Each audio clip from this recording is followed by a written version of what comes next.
Good evening money persons, welcome to 68th daily Manish. ఈరోజు మార్కెట్లోని important updates అన్ని క్విక్గా discuss చేసేద్దాం. ముందుగా మనం మార్కెట్ అప్డేట్ చూసినట్లయితే సెన్సెక్స్ 256 పాయింట్స్ పెరిగి 49,206 పాయింట్స్ దగ్గర క్లోజ్ అయింది. నిఫ్టీ 98 పాయింట్స్ పెరిగి 14,823 పాయింట్స్ దగ్గర క్లోజ్ అయింది.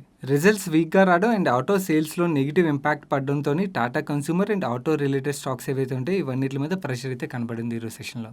మన నెక్స్ట్ అప్డేట్ చూసినట్టయితే టాటా కన్స్యూమర్ వాళ్ళ Q4 నెంబర్స్ రిలీజ్ చేసింది. ఆ నెంబర్స్ ఎలా ఉన్నాయో చూద్దాం. వీళ్ళ రెవెన్యూస్ లాస్ట్ ఇయర్ Q4తో కంపేర్ చేసి 26% గ్రో అయ్యి, బట్ ఎబిటాలో మాత్రం జస్ట్ 1% గ్రోత్ మాత్రమే వచ్చింది.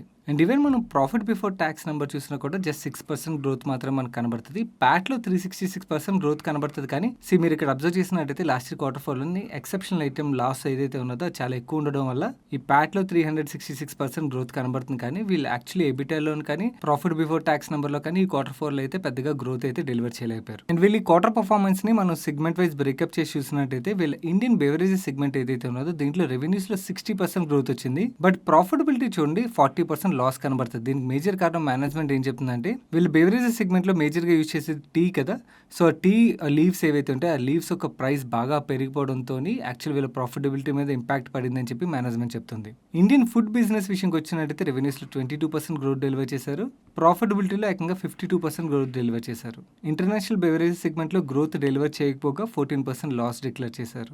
టోటల్ బ్రాండెడ్ బిజినెస్ లో 26% గ్రోత్ డెలివర్ చేశారు. కానీ ప్రాఫిటబిలిటీ చూసినట్టయితే 9% లాసెస్ డిక్లేర్ చేశారు. అండ్ మనందరికీ తెలుసు ఇండియాలోని స్టార్ బక్స్ కి టాటా కన్స్యూమర్ తో జాయింట్ వెంచర్ ఉన్నదని చెప్పి కోవిడ్ వల్ల ఏదైతే ఇంపాక్ట్ పడింది ఈ స్టార్ బక్స్ ఒక అవుట్లెట్స్ మీద రికవరీ అయితే చాలా స్ట్రాంగ్ ఉన్నదని చెప్పి చెప్తున్నారు. ఓవరాల్ గా ఈ క్వార్టర్లోని ప్రాఫిటబిలిటీ మీద చాలా ఇంపాక్ట్ ఎక్కువగా కనబడేసరికి యాక్చువల్లీ మార్కెట్ ఒక ఎస్టిమేట్స్ చాలా ఎక్కువగా ఉన్నాయి. బట్ రివర్స్ లో వచ్చేసరికి ఈరోజు స్టాక్ మీద ప్రెషర్ అనేది బాగా కనబడింది. And Tata consumer board ₹1 face value share మీద ₹4.05 అంటే 405% డివిడెండ్ డిక్లేర్ చేసింది. మన నెక్స్ట్ అప్డేట్ చూసినట్టయితే లాస్ట్ 2 months గా మనం డిస్కస్ చేస్తున్నాం కదా, కాపర్ ప్రైసులు బాగా పెరుగుతున్నాయి. కాపర్ ప్రైసులు పెరగడంతో కాపర్ రిలేటెడ్ కంపెనీలు ఏవైతే ఉంటాయి వీటికి చాలా మంచి పాజిటివ్ అని చెప్పి ఈ రోజు మార్నింగ్ కూడా 7:50కి ఒక అప్డేట్ మన టెలిగ్రామ్ ఛానల్లో షేర్ చేసాం. కాపర్ రిలేటెడ్ గా ప్రైసులు బాగా పెరుగుతున్నాయని. అండ్ ఈ కాపర్ ప్రైసులు బాగా పెరగడంతో కాపర్ రిలేటెడ్ కంపెనీలని హిందుస్థాన్ కాపర్ అయితే ఈరోజు ఏకంగా 10% పెరిగి అక్కడ లాక్ అయిపోయింది.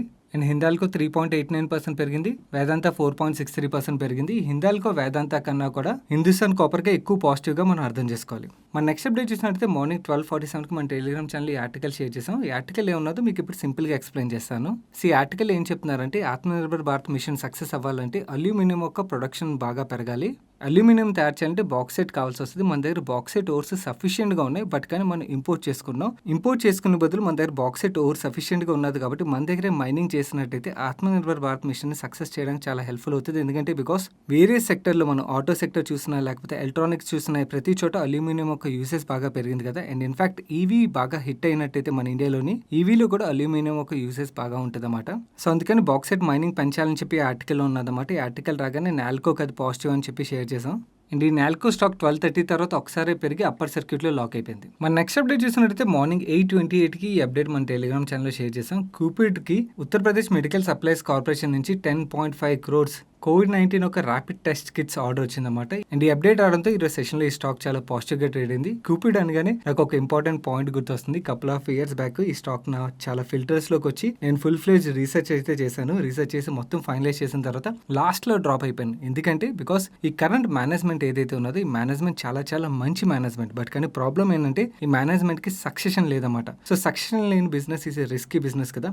అండ్ ఇన్ఫాక్ట్ ఈ కరెంట్ మేనేజ్మెంట్ CEO కోసం చాలా రోజుల నుంచి ఎదుగుతుంది. దాని తర్వాత నేను చెక్ చేయలేదు వీళ్ళు CEOని హైర్ చేశారు లేదా అని చెప్పి. బట్ కానీ నాకు గుర్తున్న లాస్ట్ అప్డేట్ ప్రకారం అప్పుడైతే మాత్రం వీళ్ళు CEO కోసం ఎదుగుతున్నారు. అండ్ సక్సెషన్ అన్నది లేదన్నమాట.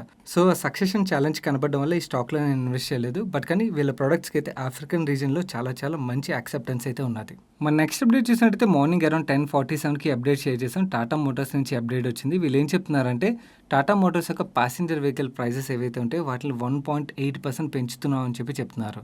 బేసికలీ రా మెటీరియల్ యొక్క కాస్ట్ పెరిగిపోవడంలో ప్రైజెస్ ఇంక్రీజ్ చేస్తున్నాం అని చెప్పి చెప్తున్నారు. Always price increase is a positive for కంపెనీగా మనం తీసుకోవాలి. అండ్ మీకు గుర్తున్నట్టయితే couple of weeks back Maruti కూడా వాళ్ళ వెహికల్స్ యొక్క ప్రైస్ ని ఇంక్రీజ్ చేసింది. మన నెక్స్ట్ అప్డేట్ చూసినట్టయితే హీరో మోటోకార్ప్ వాళ్ళ Q4 నెంబర్స్ రిలీజ్ చేసింది. ఈ నెంబర్స్ ఎలా ఉన్నాయో చూద్దాం. వీళ్ళ రెవెన్యూస్ లాస్ట్ ఇయర్ Q4తో కంపేర్ చేస్తే 39.23% పెరిగాయి. బట్ కానీ లాస్ట్ క్వార్టర్తో కంపేర్ చేసాం అనుకోండి యాక్చువల్ వీళ్ళ రెవెన్యూస్ లో మనకి డ్రాప్ కనబడుతుంది క్లియర్ గా. అండ్ నెట్ ప్రాఫిట్ చూసినట్టయితే నెట్ ప్రాఫిట్ లో కూడా లాస్ట్ ఇయర్ Q4తో కంపేర్ చేస్తే 39.35% గ్రోత్ డెలివర్ చేశారు. లాస్ట్ ఇయర్ సేమ్ క్వార్టర్తో కంపేర్ చేస్తే వీళ్ళ రెవెన్యూస్లోని ప్రాఫిటబిలిటీలోని గ్రోత్ డెలివర్ చేసినట్టు కనబడుతుంది. కానీ లాస్ట్ ఇయర్ యాక్చువల్లీ చాలా రోజులు లాక్డౌన్లోనే వెళ్ళిపోయింది కదా మార్చ్ క్వార్టర్లోని. సో అందు గురించి అని చెప్పి లాస్ట్ ఇయర్తో కంపేర్ చేస్తే మనకు గ్రోత్ కనబడుతుంది. బట్ మనం చూడాల్సింది లాస్ట్ క్వార్టర్తో కంపేర్ చేస్తే వీళ్ళు గ్రో అయ్యారు లేదో చూసినట్టయితే క్లియర్లీ వీళ్ళ రెవెన్యూస్లోని ప్రాఫిటబిలిటీలోని మనకు డ్రాప్ అన్నది అయితే కనబడుతుంది. అండ్ హీరో మోటోకార్ప్ ఈ ఫైనాన్షియల్ ఇయర్ గాను 25 rupees final dividend, 10 rupees special dividend, టోటల్గా 35 రూపీస్ డివిడెండ్ డిక్లేర్ చేసామని చెప్పి చెప్తుంది. అండ్ ఓవరాల్గా ఆటో సేల్స్ చూసినట్టయితే లాస్ట్ ఇయర్ జూలై అంటే 2020 జూలై మంత్లో ఏదైతే సేల్స్ ఉన్నాయో ఆ లెవెల్కి కోవిడ్ సెకండ్ వేవ్ వల్ల ఆటో సేల్స్ పడిపోయాయని చెప్పి చెప్తున్నారు. వెహికల్ రిజిస్ట్రేషన్స్ అయితే లాస్ట్ మంత్తో కంపేర్ చేస్తే 29% డ్రాప్ కనబడుతుందని చెప్పి చెప్తున్నారు. టూ వీలర్ సెగ్మెంట్ చూసినట్టయితే లాస్ట్ ఇయర్ జూలై మంత్లో ఎన్నైతే వెహికల్స్ సేల్ అయ్యాయో దానికన్నా ఏప్రిల్ మంత్లో తక్కువ వెహికల్స్ సేల్ అయ్యాయి. అండ్ త్రీ వీలర్ సెగ్మెంట్ చూసినట్టయితే లాస్ట్ మంత్ కంపేర్ చేసి సిగ్నిఫికెంట్ డ్రాప్ కనబడుతుంది. సిమిలర్లీ ప్యాసింజర్ వెహికల్స్లో కూడా లాస్ట్ మంత్లో 2,83,733 ప్యాసింజర్ వెహికల్స్ సేల్ అయినట్టయితే ఏప్రిల్ మంత్లో 2,08,289 వెహికల్స్ మాత్రమే సేల్ అయ్యాయి. సిమిలర్లీ కమర్షియల్ వెహికల్ సేల్స్లోని ట్రాక్టర్ సేల్స్లో కూడా సిగ్నిఫికెంట్ డ్రాప్ అన్నది మనకు కనబడుతుంది. అండ్ మనం ప్యాసింజర్ కార్ మేకర్స్ యొక్క సేల్స్ నెంబర్స్ చూసినట్టయితే లాస్ట్ మంత్ కంపేర్ చేస్తే ప్రతి ఆటో మేకర్ యొక్క సేల్స్లోని సిగ్నిఫికెంట్ డ్రాప్ అయితే మనం క్లియర్గా చూడొచ్చు. సిమిలర్లీ టూ వీలర్ కంపెనీస్ యొక్క సేల్స్లో కూడా లాస్ట్ మంత్ కంపేర్ చేసి సిగ్నిఫికెంట్ డ్రాప్ అయితే మనకు కనబడుతుంది. హీరో ఇయర్ చూసినట్టయితే లాస్ట్ ఇయర్ ఏప్రిల్తో కంపేర్ చేస్తే గ్రోత్ కనబడుతుంది. కానీ లాస్ట్ ఇయర్ మనం ఇందాక మాట్లాడుకున్నాం కదా హీరో సేల్స్ మాట్లాడుకున్నప్పుడు లాస్ట్ ఇయర్ సేమ్ మంత్లోనే యాక్చువల్లీ లాక్డౌన్ ఉన్నది కాబట్టి ఆ పీరియడ్తో మనం కంపేర్ చేసి చూడలేం. బట్ లాస్ట్ మంత్తో చూసినట్టయితే మాత్రం సిగ్నిఫికెంట్ డ్రాప్ అయితే సెకండ్ వేవ్ ఒక ఇంపాక్ట్ ఓవరాల్ ఆటోమొబైల్ సెక్టర్ మీద అయితే క్లియర్గా కనబడుతుంది. మన నెక్స్ట్ అప్డేట్ చూసినట్టయితే డాబర్ వాళ్ళ Q4 నెంబర్స్ రిలీజ్ చేసింది. వీళ్ళ నెంబర్స్ కూడా టాటా కన్సూమర్ లాగే లాస్ట్ ఇయర్ సేమ్ క్వార్టర్తో కంపేర్ చేస్తే గ్రోత్ కనబడుతుంది. కానీ బట్ లాస్ట్ క్వార్టర్తో కంపేర్ చేస్తే మనకి డ్రాప్ అనేది క్లియర్గా కనబడుతుంది. వీళ్ళ రెవెన్యూస్ లాస్ట్ ఇయర్ సేమ్ క్వార్టర్తో కంపేర్ చేస్తే 25.27% గ్రో అయినట్టు మనకు కనబడుతుంది. బట్ లాస్ట్ క్వార్టర్తో చూడండి మనకి డ్రాప్ అనేది క్లియర్గా కనబడుతుంది. సిమిలర్లీ వీళ్ళు ప్రాఫిటబిలిటీలో కూడా లాస్ట్ ఇయర్ సేమ్ క్వార్టర్తో కంపేర్ చేసి 33.98% గ్రోత్ అనేది కనబడుతుంది. బట్ లాస్ట్ క్వార్టర్తో కంపేర్ చేసి మనకి డ్రాప్ క్లియర్గా కనబడుతుంది. అండ్ వీళ్ళు డెలివర్ చేసిన రెవెన్యూస్ని సెగ్మెంట్ వైజ్ బ్రేకప్ చేసి చూసినట్టయితే వీళ్ళ కన్సూమర్ కేర్ బిజినెస్ ఏదైతే ఉన్నదో ఈ బిజినెస్లోని లాస్ట్ ఇయర్ సేమ్ క్వార్టర్తో కంపేర్ చేస్తే గ్రోత్ అయితే కనబడుతుంది. బట్ లాస్ట్ క్వార్టర్తో కంపేర్ చేస్తే మాత్రం డ్రాప్ కనబడుతుంది.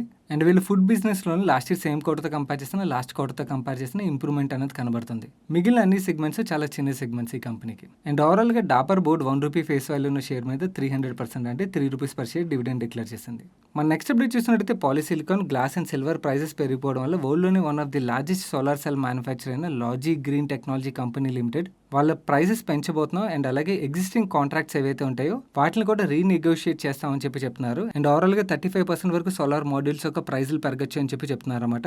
వీళ్ళు ప్రైస్ పెంచినట్టయితే మన ఇండియన్ సోలార్ పవర్ ప్లాంట్స్ పెట్టే కంపెనీలు ఏవైతే ఉంటాయో వాళ్ళందరికీ నెగిటివ్. ఎందుకంటే బికాస్ ఈ కంపెనీలన్నీ గవర్నమెంట్తో ఆల్రెడీ బిడ్ చేసి ఉంటాయి కదా ఒక ప్రైస్కి. సో ఇప్పుడు ప్రైస్ పెరిగిపోయిందంటే వాళ్ళ ఓవరాల్ ప్లాంట్ యొక్క ప్రైస్ కూడా పెరిగిపోతుంది. ఎందుకంటే బికాస్ సోలార్ ప్లాంట్ పెట్టాలంటే టోటల్గా ఎంతైతే కాస్ట్ అవుతుందో ఆ కాస్ట్లో 50% కాస్ట్ సోలార్ మాడ్యూల్స్కి అవుతుంది అన్నమాట. నవ్వు ఈ సోలార్ మాడ్యూల్స్ ఒక ప్రైస్ పెరిగిపోయినట్టయితే ఓవరాల్ సోలార్ పవర్ ప్లాంట్ పెట్టడానికి కాస్ట్ కూడా పెరిగిపోతుంది. కాబట్టి ఫ్యూచర్లో వీళ్ళ మార్జిన్స్ మీద ప్రాఫిటబిలిటీ మీద అయితే మాత్రం సిగ్నిఫికెంట్ ఇంపాక్ట్ అయితే క్రియేట్ చేయనున్నది. అండ్ అలాగే మన ఇండియాలో సోలార్ మాడ్యూల్స్ ఏవైతే మనం ఫిక్స్ చేస్తామో ఆ సోలార్ మాడ్యూల్స్లోని 80% సోలార్ మాడ్యూల్స్ మనం చైనా నుంచి ఇంపోర్ట్ చేసుకుంటాం అన్నమాట. సో ఈ చైనీస్ కంపెనీ సోలార్ మాడ్యూల్స్ యొక్క ప్రైజులు పెంచడం వల్ల మన ఇండియన్ సోలార్ పవర్ ప్లాంట్లు పెట్టే కంపెనీలకి అయితే definitely negative. But positive factor ఏంటంటే వీళ్ళు ప్రైజెస్ పెంచినట్టయితే మన ఇండియాలో సోలార్ మాడ్యూల్స్ తయారు చేసే కంపెనీలు ఏవైతే ఉంటే వాళ్ళకి బిజినెస్ వచ్చే ఛాన్స్ ఉంటుంది. అండ్ అలాగే మన ఇండియాలో సోలార్ మాడ్యూల్ తయారు చేయాలంటే సోలార్ గ్లాస్ ఏదైతే ఉంటుందో ఆ గ్లాస్ మ్యానుఫ్యాక్చర్ చేసేది ఒకే ఒక కంపెనీ ఉన్నది. మనం ఆల్రెడీ మాట్లాడుకున్నాం బోరోసిల్ రెన్యూబుల్స్ అని చెప్పి. సో మన ఇండియాలో సోలార్ మాడ్యూల్స్ యొక్క మ్యానుఫ్యాక్చరింగ్ పెరిగినట్టయితే డెఫినెట్లీ ఆ కంపెనీకి అది మనం పాజిటివ్గా తీసుకోవాలి.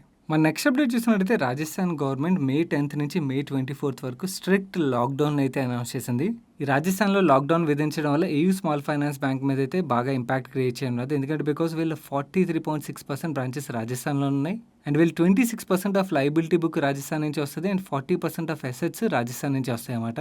సో రాజస్థాన్లో లాక్డౌన్ విధించడం వల్ల అక్కడ ఎకనామికల్లీ ఇంపాక్ట్ పడుతుంది కాబట్టి అది ఆటోమేటిక్గా ఏయూ స్మాల్ ఫైనాన్స్ బ్యాంక్ మీద కూడా ఇంపాక్ట్ క్రియేట్ చేస్తుంది. ఈ అప్డేట్ రావడంతో ఈరోజు సెషన్లో ఏయూ స్మాల్ ఫైనాన్స్ బ్యాంక్ నెగిటివ్లో ట్రేడ్ అయింది. మన నెక్స్ట్ అప్డేట్ చూసినట్టయితే ఎడిల్వైస్ సెక్యూరిటీస్ యొక్క రీసెర్చ్ ప్రకారం FPIs foreign portfolio investors April మంత్లో ఫైనాన్షియల్స్, ఆయిల్ అండ్ గ్యాస్, మెటల్స్లోని వాళ్ళు ఏదైతే స్టేక్ ఉంటుందో దాంట్లోంచి రిడ్యూస్ చేసుకున్నారు. FMCG, real estate and IT సెక్టర్లోని వాళ్ళ స్టేక్ని ఇంక్రీజ్ చేసుకున్నారు.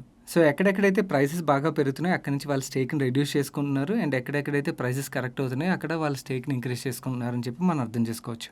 దీనికి మనం కంటిన్యూషన్గా 11 మన టెలిగ్రామ్ ఛానల్ ఈ మనీ కంట్రోల్ యొక్క అప్డేట్ని కూడా చూడొచ్చు. ఈ మనీ కంట్రోల్ యొక్క అప్డేట్ మనకి ఏం చెప్తుంది అంటే ఈ స్టాక్ ప్రైస్లు ఎలాగైతే పెరిగాయో స్టాక్ ప్రైస్లు పెరగడంతో FIS యొక్క హోల్డింగ్ ఏదైతే ఉంటుందో ఆ హోల్డింగ్ని రెడ్యూస్ చేసుకుంటూ గ్రాడ్యువల్గా వెళ్ళొచ్చారు. Guys that's it for today's daily Manishi. ఈరోజు మన డైలీ మనీషిలో ఏవైతే అప్డేట్స్ షేర్ చేసినా అప్డేట్స్ మీకు హెల్ప్ఫుల్. ఇప్పటివరకు వీడియోని లైక్ చేయనట్టయితే వీడియోని తప్పకుండా లైక్ చేయండి. అండ్ ఈ వీడియో మీ ఫ్రెండ్స్ అండ్ ఫ్యామిలీ మెంబర్స్కి హెల్ప్ఫుల్ అవుతుందంటే వాళ్ళు తప్పకుండా షేర్ చేయండి. అండ్ మీరు ఇదే ఫస్ట్ టైం మన మనీ పర్స్ ఛానల్కి వచ్చి ఛానల్ సబ్స్క్రైబ్ చేయనట్టయితే ఇక్కడ సబ్స్క్రైబ్ బటన్ మీద క్లిక్ చేసి ఛానల్ సబ్స్క్రైబ్ చేస్తూ పక్కన బెల్ ఐకాన్లోని ఆల్ నోటిఫికేషన్స్ యాక్టివేట్ చేసుకోండి. నేను సాయి కృష్ణపత్రి మరొక ఇంట్రెస్టింగ్ వీడియోతో కలుస్తాను. Till then have a great weekend.